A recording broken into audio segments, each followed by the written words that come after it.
ସାହାଯ୍ୟ କଲେ ସାହାଯ୍ୟ ମିଳେ। ଅନେକ ଦିନ ତଳର ଘଟଣା। ବନାରସ ସହରରେ ଦିଗମ୍ବର ନାମରେ ଜଣେ ଯୁବକ ରହୁଥିଲେ। ସେ ବହୁତ ପାଠ ପଢ଼ିଥିଲେ କିନ୍ତୁ ଚାକିରି ଆଦୌ ପାଇନଥିଲେ। ପିଲାଦିନରୁ ତାଙ୍କର ବାପା ମା ତ ମରିଯାଇଥିଲେ, ତେଣୁ ସେ ନିଜ ଟ୍ୟୁସନ୍ କରି ପାଠ ପଢ଼ିଥିଲେ। କାହା ପାଖରେ ହାତ ପାତିବାକୁ ତାଙ୍କୁ ଭାରି ଲାଜ ମାଡ଼ୁଥିଲା। ଥରେ ଝଡ଼ ବର୍ଷା ଲାଗି ରହିଲା, ତେଣୁ ସେ ଆଉ କୁଆଡ଼େ ଯାଇପାରିଲେ ନାହିଁ। ପୁରା 2 ଦିନ ଉପବାସ ରହିଲେ। ତୃତୀୟ ଦିନ ଝଡ଼ ବର୍ଷା ଛାଡ଼ିଯିବାରୁ ସେ ସାହାଯ୍ୟ ଅନ୍ୱେଷଣରେ ବାହାରି ପଡ଼ିଲେ। ରାସ୍ତାରେ ଯାଉ ଯାଉ ହଠାତ୍ ତାଙ୍କର ଦୃଷ୍ଟି ପଡ଼ିଲା, ଖଣ୍ଡିଏ କାଗଜ ତଳେ ଗୋଟିଏ ରୂପା ଟଙ୍କା ପଡ଼ିଛି। ରୂପା ଟଙ୍କାଟି ଉଠାଇ ଆଣି ସେ ନିଜ ପକେଟରେ ପୁରାଇଲେ। ସେ ଈଶ୍ୱରଙ୍କୁ ଅଶେଷ ଧନ୍ୟବାଦ ଦେଇ ସେହି ଟଙ୍କାରେ ଗହମ, ଛତୁଆ ଆଉ ଗୁଡ଼ କିଣି ଗୋଟିଏ କଦଳୀ ପତ୍ରରେ ଚକଟା ଚକଟି କରୁଛନ୍ତି। ଠିକ୍ ଏହି ସମୟରେ ଜଣେ ବୁଢ଼ା ଆଉ ଗୋଟିଏ ଛୋଟ ପିଲା ଆସି ତାଙ୍କ ପାଖରେ ପହଞ୍ଚିଲେ। ସେ ବୃଦ୍ଧ ଜଣକ ଥିଲେ ଖୁବ୍ ରୁଗ୍ଣ ଆଉ ଅସୁସ୍ଥ। ସେ ଦିଗମ୍ବରଙ୍କୁ କହିଲେ, ବାବୁ, ଆମେ 3 ଦିନ ହେଲା କିଛି ବି ଖାଇନୁ, ତେଣୁ ଆମକୁ କିଛି ସାହାଯ୍ୟ କର। ଏପରି କଥା ଶୁଣିବା ପରେ ସେ ଦିଗମ୍ବରଙ୍କ ମନରେ ଟିକେ ଦୟା ହେଲା। ସେ କଦଳୀ ପତ୍ରରେ ଚକଟି ଥିବା ସବୁ ଖାଦ୍ୟକୁ ବୃଦ୍ଧଙ୍କ ହାତକୁ ଟେକିଦେଲେ। ଟେକିଦେଇ ସେ କହିଲେ, ଏତିକି ମୋର ସର୍ବସ୍ୱ। ବର୍ତ୍ତମାନ ତୁମେ ଏହାକୁ ନେଇ ଭୋଜନ କର।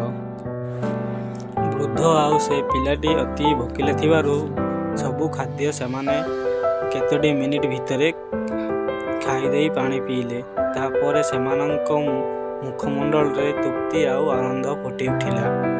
ବୃଦ୍ଧ ଜଣକ ଜାମା ପକେଟରୁ ଗୋଟିଏ ତମ୍ବା ପଇସା କାଢ଼ି ଦିଗମ୍ବର ହାତକୁ ବଢ଼ାଇ ଦେଇ ସେ କହିଲେ, ତୁମେ ଶେଷରେ ଶେଷ ସମ୍ବଳ ଆମ୍ଭକୁ ଦେଇଥିଲ। ମୋର ଶେଷ ସମ୍ବଳ ହେଉଛି ଏହି ତମ୍ବା ପଇସାଟି। ଏଇଟିକୁ ତୁମେ ସାଇତି ରଖ। ଦରକାର ବେଳେ ଏହା ନିଶ୍ଚୟ ତୁମର କାମରେ ଆସିବ। ଏତିକି କହି ସେ ବୃଦ୍ଧ ଆଉ ପିଲାଟି ସେଠାରୁ କୁଆଡ଼େ ଚାଲିଗଲେ। ଦିଗମ୍ବର ସେହି ତମ୍ବା ପଇସାଟିକୁ ପକେଟରେ ରଖି ଘରକୁ ଫେରି ଆସିଲେ।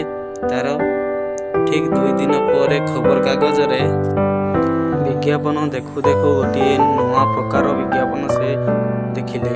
ଇଣ୍ଡିଆର ଜଣେ ବଡ଼ ଶିଳ୍ପପତି ବିଜ୍ଞାପନ ଦେଉଛନ୍ତି ଯେ 1809 ମସିହାର ତମ୍ବା ପଇସା ସେ ସଂଗ୍ରହ କରୁଛନ୍ତି। ଯେଉଁମାନଙ୍କ ପାଖରେ ସେ ପଇସା ଅଛି, ନିମ୍ନ ଠିକଣାରେ ପହଞ୍ଚାଇ ଦେଲେ ତାଙ୍କୁ ଉପଯୁକ୍ତ ମୂଲ୍ୟ ଦିଆଯିବ। ଦିଗମ୍ବର ବିଜ୍ଞାପନଟି ପଢ଼ିସାରିବା ପରେ ନିଜ ପକେଟରୁ ତମ୍ବା ପଇସା କାଢ଼ି ମିଳାଇଲେ।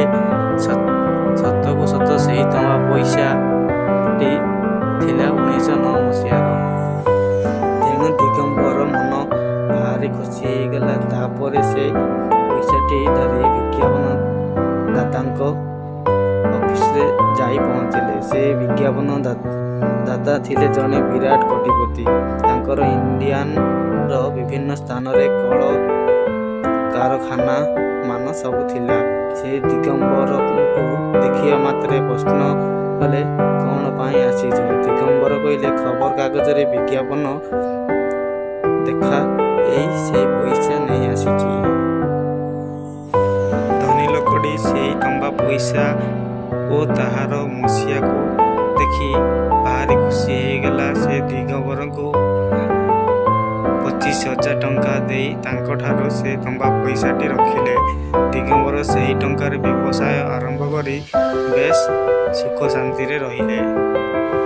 ସେଥିପାଇଁ ସାଙ୍ଗ, ଆମେ ଜଣକୁ ସାହାଯ୍ୟ କରିଦେଲେ ଆମକୁ ଆଉ କେହି ସାହାଯ୍ୟ କରିଥାନ୍ତି।